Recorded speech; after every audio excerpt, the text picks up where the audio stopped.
dinala ang kahon ng kasunduan sa Jerusalem. Ika-6 na kabanata. Muling tinipon ni David ang pinakamagagaling na sundalo ng Israel, at umabot ito sa 30,000.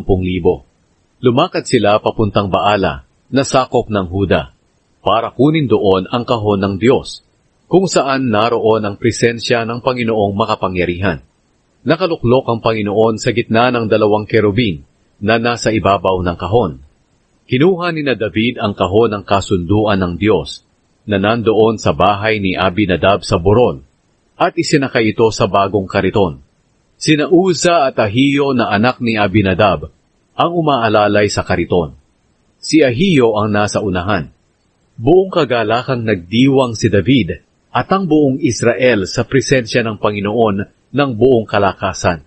Umaawit sila at tumutugtog ng mga alpa, lira, tamburin, kastaneta at pompyang.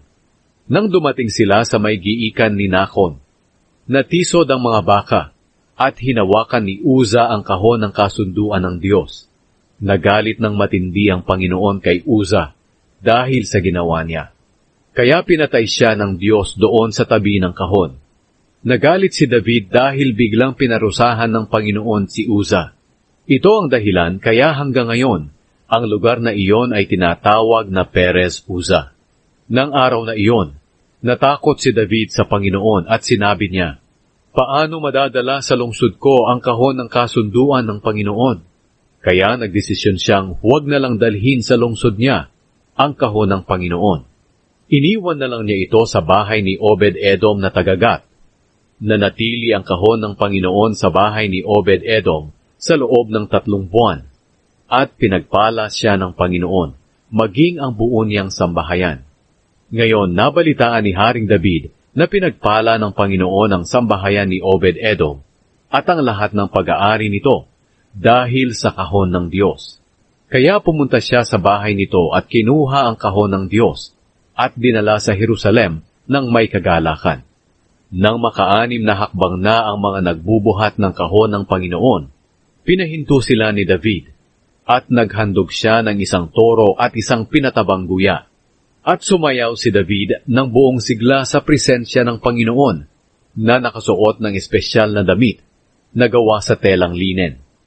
Habang dinadala ni David at ng mga Israelita ang kahon ng kasunduan ng Panginoon, nagsisigawan sila at umiihip ng trompeta.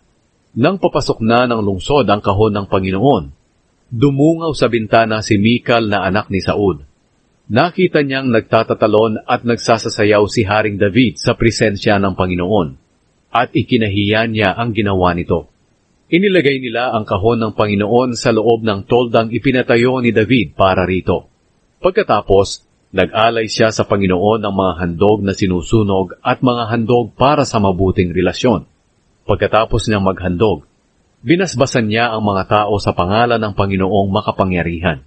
Binigyan niya ng tinapay, karne at pasas ang bawat isang Israelita, lalaki man o babae. Pagkatapos, umuwi sila sa kani-kanilang mga bahay. Nang umuwi si David para basbasan ang sambahayan niya, sinalubong siya ni Mikal na anak ni Saul at kinutya. Napakadakila ng araw na ito para sa kagalang-galang na hari ng Israel. Sumasayaw kang halos hubad na sa harap ng mga babaeng alipin ng mga opisyal mo. Hindi ka man lang nahiya. Sinabi ni David kay Mikal, "Ginawa ko iyon sa presensya ng Panginoon na pumili sa akin kapalit ng iyong ama o ng kahit sino pa sa ang kanya. Pinili niya akong mamahala sa mga mamamayan niyang Israelita, kaya ipagpapatuloy ko ang pagsasaya sa presensya ng Panginoon. At kahit na nakakahiya pa ang gagawin ko para sa pagdiriwang ng Panginoon, gagawin ko pa rin ito. Kahiya-hiya ako sa paningin mo, pero marangal ako sa paningin ng mga babaeng alipin na sinasabi mo." Dahil dito, hindi nagkaanak si Mikal hanggang sa mamatay siya.